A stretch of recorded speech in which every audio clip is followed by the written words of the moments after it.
किसी भी projectile motion के दौरान किसी भी बॉडी के लिए वो टाइम अगर हमें मालूम करना हो कि जितने टाइम में उसने अपने प्रोजेक्टाइल मोशन को कवर किया। फॉर एग्जाम्पल आप जो है अगर किसी फुटबॉल को हिट करें उसे किक करें किसी इनिशियल वेलोसिटी वी आई से वो कोई ना कोई एंगल बना रहा हो आपके हॉरिजॉन्टल सर्कल के साथ और आप इसे किक करें तो आप देखेंगे कि ये कुछ हाइट अटेन करते हुए प्रोजेक्टाइल मोशन करते हुए जमीन पर आकर दोबारा से हिट करता है।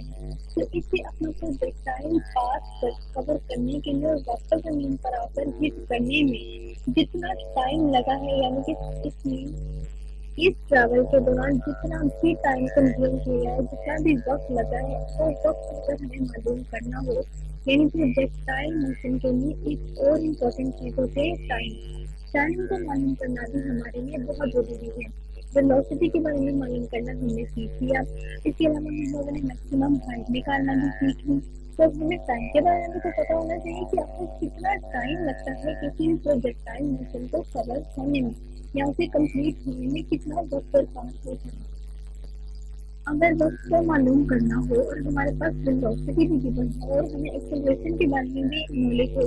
तो हम जो है वो सेकंड इक्वेशन ऑफ मोशन लगाते हैं जो कि ये है F equal to V I T plus 1/2 के। अब देखा जाए तो जिस तरह से हम लोग ने पहली इक्वेशन में एडिशन की है अपनी रिक्वायरमेंट के मुताबिक इस तरह हमें यहाँ पर भी एडिशन करनी पड़ेगी या हमें कोई सी रिप्लेसमेंट करनी पड़ेगी वो इस तरीके से कि हमें मालूम है कि जो एस है ये हमारा ये वर्टिकल डिस्टेंस है वर्टिकल हाइट है जो मैक्सिमम हाइट अटेन की जाती है प्रोजेक्टाइल मोशन के दौरान। तो यहाँ पर मुझे एस की जगह अगर मैं वाई लिख लूँ तो जाहिर सी बात है कि मुझे वेलोसिटी का भी वर्टिकल कंपोनेंट ही लेना पड़ेगा क्योंकि मैंने डिस्टेंस की बात की और डिस्टेंस वाई की फॉर्म में है तो हम लोग वर्टिकल कंपोनेंट ले लेते हैं। और वर्टिकल कंपोनेंट लेने की एक दूसरी रीजन ये भी है कि vertical component through all the motion जो है वो चेंज होता रहता है जबकि हॉरिजॉन्टल कंपोनेंट जो है वो वी आई कोस थीटा में रहता है उसमें कोई चेंज नहीं आता जबकि जो वर्टिकल कंपोनेंट है उसमें डायरेक्शन की वजह से चेंज आता है। चेंज तो आता है फॉरवर्ड डायरेक्शन की वजह से ही हो इसलिए वो चेंज होता रहता है और हम लोग ज़्यादा उसको प्रेफर करते हैं कि उसकी वजह से रिलेशन देखते हैं कि कितना चेंज हुआ क्योंकि वी आई कोस तो सेम है उससे अगर आप रिलेशन निकालेंगे तो इतना फर्क नहीं पड़ेगा जबकि अगर हम उसी से रिलेशन निकालें जो बार बार तब्दील हो रही है तो हमें एक बेटर इक्वेशन मिल सकती है एक बेटर जो है वो रिलेशनशिप मिल सकता है कि आने की हम किस तरह से वक्त मालूम कर सकते हैं। अगर मैं वी आई को in the form of vertical component लिखूँ तो ये वी आई साइन थीटा के इक्वल हो जाएगा। और इसी तरह देखा जाए अगर आप खुद से गौर करें तो आपको मालूम होगा कि इनिशियल वेलोसिटी के बाद कोई भी बॉडी प्रोजेक्टाइल मोशन ट्रैवल करते हुए जमीन पर आकर हिट करती है तो इस पूरे पाथ के दौरान जो है उसका एक्सेलरेशन ए एक्सेलरेशन का हॉरिजॉन्टल कंपोनेंट 0 रहता है कांस्टेंट और ए वाई जो है वो माइनस बी के इक्वल हो जाता है। अब देखा जाए तो यहाँ तक तो काम बहुत आसान है लेकिन उसके बाद जाके हमारा जो वर्टिकल कंपोनेंट है वो डाउनवर्ड हो जाता है और वी आई एक्स उस वक्त भी V I x cos theta ही रहता है। तो इस पूरे पाथ के दौरान क्योंकि उसने जो टाइम कंज्यूम किया है या पूरा जो पाथ उसने कवर किया है वो कितना कुछ वक्त के दौरान किया है तो उस वक्त को मालूम करने के लिए हम लोग यहाँ पर जो है उस वेरिएंट को in the form of vertical component इस्तेमाल करते हैं जिसकी वजह से मुझे यहाँ पर वी आई को वी आई वाई और टाइम ऑलरेडी ही रहने देना पड़ेगा। इसी तरह 1/2 और क्योंकि 1/2 तो कांस्टेंट है और ए की जगह मुझे यहाँ पर लिखना पड़ेगा ए वाई और टी स्क्वायर ऐसे ही रहेगा। अब अगर मैं वाई इस तरह से लिखूँ तो वी आई वाई जो है वो V I sine theta into T plus 1/2 A Y की वैल्यू जो है वो minus B time T square आएगा। अब एक दूसरी बात जो इस पूरे प्रोसीजर में गौर करने वाली है वो ये है कि जब फुटबॉल या कोई भी बॉडी अपनी प्रोजेक्टाइल मोशन ट्रैवल करती है प्रोजेक्टाइल मोशन करती है तो यहाँ से स्टार्ट की और जब जमीन को आकर हिट करती है उसको तो टाइम हम लोग नोट करते हैं और वही टाइम हम कहते हैं कि जो पूरा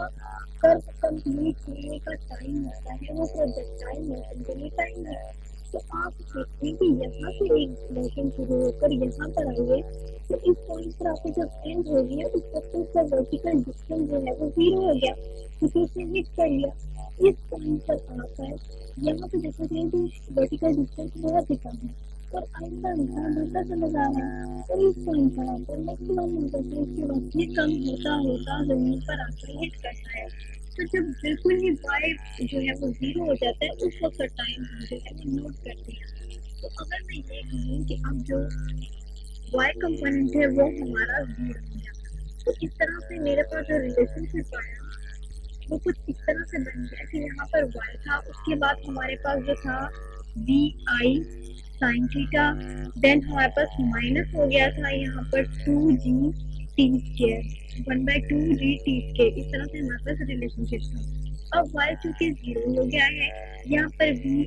sin थीटा और साथ t भी आ गया था, यहाँ पर t minus 1/2g t square, plus का साइन माइनस में इसलिए बदल गया क्योंकि माइनस g था और यहाँ पर प्लस 1/2 था, तो इस प्लस ने इसके साथ मल्टीप्लाई होने के बाद इस रिलेशनशिप में माइनस का इजाफा कर दिया और प्लस को जो है वो रिमूव कर दिया। अब अगर मैं इस तरह से करूँ कि मैं दोनों चीज़ों में से t को कॉमन ले लूँ, तो यहाँ पर vi sin theta minus 1/2g t आ जाएगा। तो आप देख सकते हैं कि यहाँ पर 0 है और t यहाँ मल्टीप्लाई हो रहा है, अगर t को यहाँ जाके डिवाइड कर दूँ तो वो 0 हो जाएगा और यहाँ पर हमारे पास vi sin theta minus 1/2g और t रह जाएगा, यानी कि हमारा रिलेशनशिप काफ़ी आसान हो जाएगा। यहाँ पर g vi sin theta minus 1/2 और g t। इसके बाद अगर मैं ये माइनस वाली साइड को इस तरफ ले आऊँ तो यहाँ पर आकर ये 1/2 प्लस में कन्वर्ट हो जाएगा और यहाँ vi sin थीटा। तो इस तरीके से जो टाइम के लिए रिलेशनशिप निकलता है वो ये आएगा, जो कि है 2vi sin theta divided by g। यानी इस इक्वेशन से हम लोग प्रोजेक्टाइल मोशन के लिए टाइम निकाल सकते हैं। अगर मैं इसे एक एग्जांपल से सॉल्व करके दिखाऊं तो आपको काफ़ी हद तक क्लियर हो जाएगा। जैसा कि आप देख सकते हैं कि टाइम के लिए रिलेशनशिप निकला vi sin theta over g2। Let's suppose कि आप फर्स्ट कर लीजिए कि आपकी इनिशियल वेलोसिटी जो है वो 2 मीटर पर सेकंड है, थीटा आपका 90 है और g की वैल्यू आपकी 10 मीटर पर सेकंड स्क्वायर है। तो जब ये चीज़ें आप इस रिलेशनशिप में लगाएंगे तो 2 एज इट इज ही vi आपके पास 2 है और sin थीटा मीन sin 90 आपके पास मैक्सिमम वैल्यू 1 दे देता है। sin थीटा जो है मीन थीटा 90 हो सकता है, 45 हो सकता है, कुछ भी हो सकता है। 90 मैंने अपनी आसानी के लिए लिखा, जबकि 90 बहुत रेयर केस में आता है, बहुत कम केसेस में आता है। 90 का मतलब ये इस तरह से आपने प्रोजेक्टाइल ऊपर फेंका और हो सकता है ऊपर जाने के बाद वो थोड़ा सा इस तरह से कर्व होकर आ जाए, तो प्रोजेक्टाइल तो सब भी बन गया। लेकिन अमूमन इस तरह से होता है कि आप किसी न किसी एक एंगल पे फेंकते हैं, कोई भी एंगल हो सकता है, जरूरी नहीं 90, 45, 60 कुछ भी हो सकता है। अगर मैं यहाँ पर 90 की जगह 60 एंगल रखूँ, तो अगर मैं यहाँ 90 की जगह 60 कर दूँ तो जो साइन 60 है वो 0.866 समथिंग आता है डिवाइडेड बाय 10। तो इस तरह से हमारे पास जो टाइम निकलेगा वो तकरीबन 0.346 सेकेंड आएगा, ये हमारे पास टाइम आ जाएगा। तो इस तरीके से इस रिलेशनशिप को इस्तेमाल करके कोई भी एंगल इस्तेमाल करके 90, 60, 45, 30 जो भी एंगल आपको गिवन होगा, जो भी एंगल आपको दिया जाएगा, तो उस एंगल के थ्रू इनिशियल वेलोसिटी को इस्तेमाल करते हुए आप जो है वो टाइम के लिए रिलेशनशिप निकाल सकते हैं। तो इस तरह से आप बता सकते हैं कि प्रोजेक्टाइल मोशन के लिए आपकी बॉडी ने कितना वक्त लिया, उसे कितना वक्त दरकार हुआ अपनी प्रोजेक्टाइल मोशन को कंप्लीट करने के लिए। तो इस तरह से आपको वेलोसिटी के पैरामीटर के बारे में भी पता चल गया कि वेलोसिटी किस तरह से मालूम करेंगे। उसके बाद फिर हम लोगों ने मैक्सिमम हाइट अटेन करना सीखी कि वो किस तरह से हम लोग मालूम करेंगे। देन हम लोगों ने टाइम मालूम करना सीखा कि टाइम किस तरह से मालूम करेंगे। तो प्रोजेक्टाइल मोशन के लिए 3 चीज़ों का मालूम करना हम लोगों ने सीख लिया। तो होप्स आपको काफ़ी हद तक टाइम के बारे में समझ आ चुका होगा।